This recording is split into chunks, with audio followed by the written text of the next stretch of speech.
ربك يا لبنان 2020. وجوب تسهيل مهمة رئيس الحكومة. إن هذه المعادلة المصر قد ماتت على يد حزب الله بالذات. We are prepared to strike whenever we choose.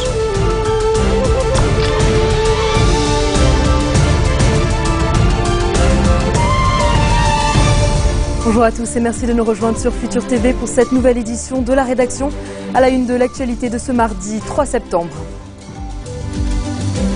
Sur fond de préparation d'une intervention occidentale, la Russie détecte des tirs de missiles en Méditerranée. L'État hébreu affirme qu'ils s'inscrivent dans le cadre d'un exercice militaire israélo-américain. Alors que Paris se dit déterminé à intervenir en Syrie pour punir l'attaque chimique du mois dernier, Bachar el-Assad menace de porter atteinte aux intérêts de la France en cas de frappe militaire. Michel Sleiman reçoit les ambassadeurs des 5 pays membres permanents du Conseil de sécurité de l'ONU. Le président libanais leur fait part de son opposition à toute action militaire contre la Syrie. Et à suivre également dans cette édition 24 heures sur la base militaire de la FINUL à Der Kifa. C'est là que sont stationnés les quelques 800 soldats français qui forment la Force Commander Reserve, l'unité d'intervention rapide des casques bleus au Sud-Liban. Première partie de ce reportage spécial en fin de journal. La Russie a détecté le lancement de 2 missiles balistiques de la partie centrale de la Méditerranée vers la côte Est, précisant que les engins sont tombés en mer. Après avoir indiqué ne pas être au courant de ces tirs, Israël a finalement déclaré qu'ils s'inscrivent dans le cadre d'un exercice militaire israélo-américain. Les Américains disposent dans cette zone de plusieurs navires de guerre, de même que la Russie, qui effectue de manière ininterrompue des analyses des activités militaires autour de la Syrie. Quiconque œuvre contre les intérêts de la Syrie et de ses citoyens est un ennemi. Déclaration de Bachar el-Assad à l'adresse de Paris et de Washington. Dans un entretien au Figaro, le président syrien évoque le possible risque d'une guerre régionale au Moyen-Orient et met en garde contre les répercussions négatives en cas d'action militaire occidentale. Selon Assad, en poursuivant une politique, la France se positionne en ennemi de la nation syrienne et s'expose à des représailles contre ses intérêts. Et puis Georges Malbruno, le journaliste qui a rencontré Bachar el-Assad dans le cadre de cette interview, rappelle que pour le président syrien, la France est un État ennemi. Il a évoqué sur BFM TV les conditions de leur rencontre. On l'écoute. Cette demande avait été lancée il y a bientôt 2 ans, peu après le début de la révolte. Et ensuite, évidemment, j'ai attendu. Et samedi, peu après mon arrivée à Damas, on m'a téléphoné en me disant que probablement il y aurait une interview du président Assad. Le lendemain, je suis passé voir son attaché de presse pour cadrer cette interview qui a eu lieu donc hier matin. Donc il y avait volontairement une intention, une volonté claire de parler aux Français au moment où le débat a lieu à l'Assemblée nationale. Écoutez, il se dégage, je dirais, un calme apparent, des préoccupations quand même visibles aussi. Il paraît concerné par la situation. Il a voulu montrer aussi qu'il n'était pas aux abois. Il m'a reçu dans une maison sans un grand dispositif de sécurité. Voilà, donc ça c'est sur la forme. Sur le fond, vous l'avez dit, c'est quand même un discours extrêmement ferme, des menaces contre la France et aucune ouverture politique à l'égard des opposants qu'il traite de terroristes, qu'il considère être liés à Al-Qaïda et qu'il faut liquider. Donc c'est ça les deux principaux éléments de cette interview, et surtout la menace contre la France, pays, dit-il, hostile, État ennemi maintenant, et pas le peuple français en revanche. Il y a des sites qui sont bien connus, c'est les 800 soldats français stationnés au Sud-Liban dans le cadre de la force des Nations Unies. Ça veut dire par exemple des centres culturels français au Liban. Vous savez, la relation franco-syrienne depuis 30 ans, elle est faite d'amour et de haine, et il y a eu dans les années 80, au début des années 80, de nombreux attentats syriens commis à Beyrouth contre des intérêts français. Les responsables français militaires et du renseignement le savent très bien, et ces menaces, même s'il y a une part de bravade chez Bachar el-Assad, seront prises très au sérieux, ça je puis vous en assurer. L'intervention occidentale tarde à s'organiser. Hier, le Premier ministre français Jean-Marc Ayrault s'est efforcé de convaincre les dirigeants du Parlement du bien fondé d'une frappe, document secret à l'appui. Mercredi, un débat sans vote aura lieu à l'Assemblée nationale. Pour Ayrault, il n'est pas question pour la France d'agir seule.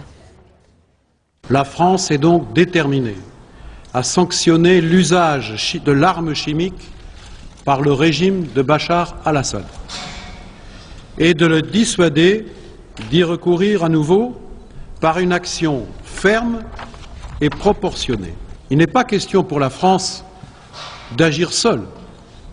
Le président de la République continue son travail de persuasion pour réunir, dans les meilleurs délais, une coalition. Et puis à la tête de cette éventuelle coalition, les États-Unis. Mais pour Barack Obama, la tâche s'annonce difficile pour convaincre le Congrès de donner son feu vert. Dans tous les cas, aucun vote n'aura lieu avant la semaine prochaine. Le président américain a obtenu le soutien de son ancien rival à la présidentielle de 2008, l'influent sénateur républicain John McCain. La Turquie, elle, est favorable à une intervention musclée contre le régime de Damas. Le vice-premier ministre a expliqué que le gouvernement turc peut demander l'accord des députés si la sécurité du pays est en jeu. La Russie, enfin, met tout en œuvre pour s'opposer à une intervention militaire contre son allié syrien.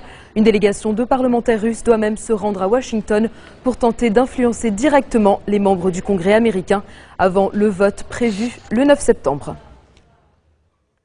Le nombre de réfugiés syriens dépasse désormais les 2 millions. Le Haut-Commissariat pour les réfugiés des Nations Unies précise qu'il y a un an, jour pour jour, le nombre de ces réfugiés dans les pays voisins de la Syrie était de 230 000. 1,8 million de nouveaux réfugiés sont donc arrivés au cours de ces 12 mois. Le haut-commissaire pour les réfugiés, Antonio Guterres, a déploré le fait que la Syrie est devenue la grande tragédie de ce siècle. Une calamité humanitaire, selon lui, indigne, avec des souffrances et des déplacements de population sans équivalent dans l'histoire récente. D'après lui, la seule consolation est l'humanité et la fraternité dont font preuve les pays voisins en accueillant autant de réfugiés. Le HCR rappelle par ailleurs que quelques 4,25 millions de personnes sont déplacées à l'intérieur même de la Syrie. Le président libanais Michel Sleiman rejette toute intervention militaire en Syrie, appelant à une solution négociée du conflit. Le chef de l'État a fait ses déclarations devant les ambassadeurs des 5 pays membres permanents du Conseil de sécurité de l'ONU. Également présent, le coordonnateur spécial de l'ONU pour le Liban, Derek Plumley, ainsi que des représentants de l'Union européenne et de la Ligue arabe. Sleiman a par ailleurs remercié les 5 représentants du soutien de leur pays à la stabilité et à la souveraineté du Liban. Les ambassadeurs ont pour leur part souligné le soutien continu de leur pays au Liban et notamment à l'armée libanaise. Dans un instant, en direction l'Égypte où la justice ordonne la fermeture de l'antenne locale d'Al Jazeera et la télé des Frères musulmans.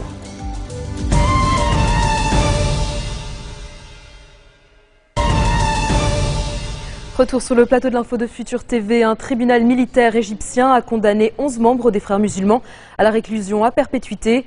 La justice les a jugés coupables de l'agression de militaires à Suez le mois dernier, après la dispersion sanglante des partisans de Mohamed Morsi au Caire. Par ailleurs, la Cour militaire de Suez a condamné 45 autres membres et partisans des Frères musulmans à 5 ans de prison. Il s'agit des premières condamnations de la confrérie depuis la destitution et l'arrestation de l'ex-chef de l'État le 3 juillet. Et puis dans le nord Sinaï, au moins 8 combattants islamistes ont été tués et 15 autres blessés dans des frappes de l'aviation égyptienne sur plusieurs villages de la région. On reste en Égypte où la justice a ordonné la fermeture définitive de 4 chaînes de télévision. Il s'agit de l'antenne égyptienne d'Al Jazeera et de la chaîne des Frères musulmans, ainsi que de 2 chaînes islamistes. Les autorités et les médias égyptiens accusent la chaîne qatari d'avoir couvert de façon partiale les événements sanglants qui ont suivi la destitution du président déchu. En réaction, le puissant média s'est dit victime d'une campagne menée contre lui.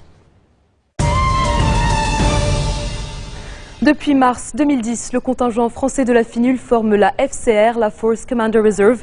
C'est l'unité d'intervention rapide des casques bleus. Nous avons été à la rencontre de ces quelques 800 soldats français stationnés au sud Liban. Reportage spécial sur la base militaire de Derkifa. Derkifa, un village chiite situé à une vingtaine de kilomètres de la frontière avec Israël.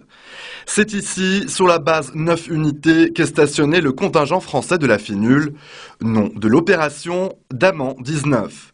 Sa mission, intervenir d'urgence pour assurer le maintien de la paix au sud Liban sous le commandement du colonel Christophe Baudouin. Chef de corps du 4e régiment de dragons, ce militaire de carrière compte 25 années de service à son actif. Le camp d'Erkifa est la base du contingent français au Liban Sud et c'est sur ce camp qu'est stationnée la Force Commander Reserve. Cette Force Commander Reserve, c'est la réserve du Force Commander, le général Serra, qui permet, le cas échéant, d'intervenir dans tous les points de l'aire d'opération. Elle est composée d'à peu près de 800 hommes et j'en assume le commandement. Aujourd'hui, il remet à une centaine de ses soldats la médaille de la force intérimaire des Nations Unies au Liban, et ce, en reconnaissance de leur engagement au service de la paix. Une décoration qu'ils reçoivent après 90 jours d'action au sein de la FINUL.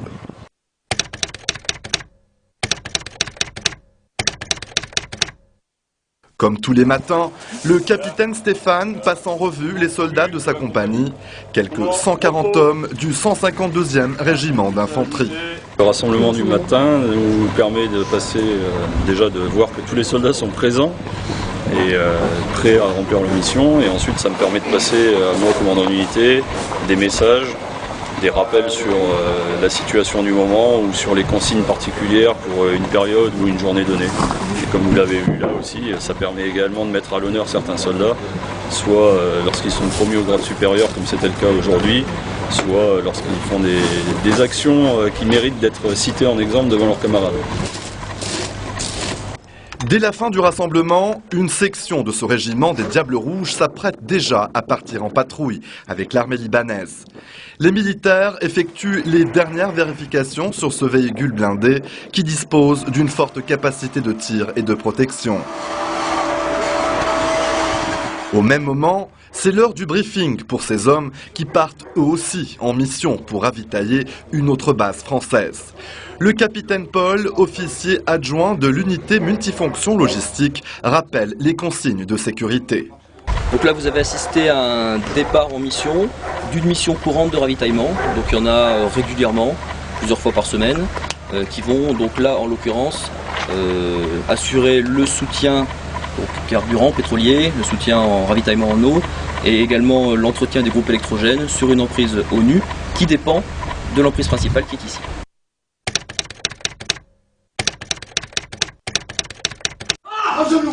Un peu plus loin sur la base, un exercice bien particulier est en cours.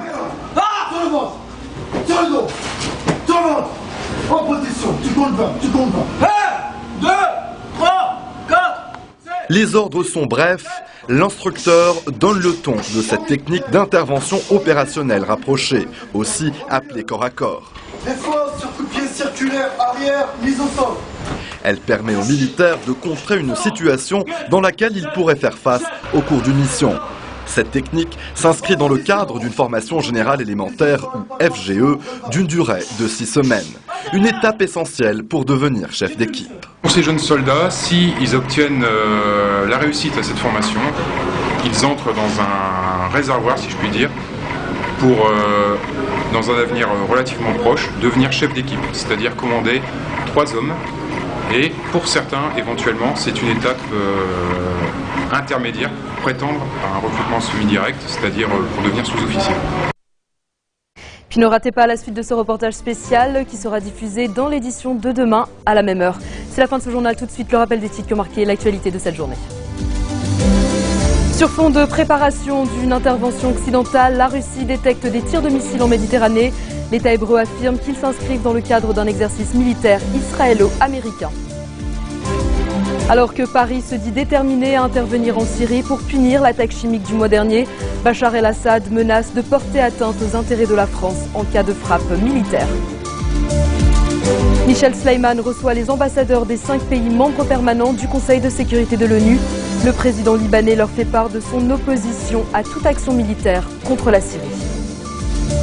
Et puis c'était 24 heures sur la base militaire de la FINUL à Derkifa. C'est là que sont stationnés les quelques 800 soldats français qui forment la Force Commander Reserve, l'unité d'intervention rapide des casques bleus au Liban.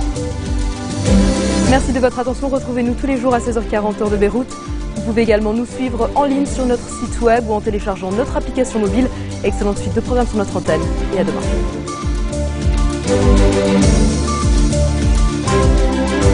حبك يا لبنان 2020 وجوب تسيير مهمة رئيس الحكومة. إن هذه المعادلة المصرية قد ماتت على يد حزب الله بالذات. We are prepared to strike whenever we choose.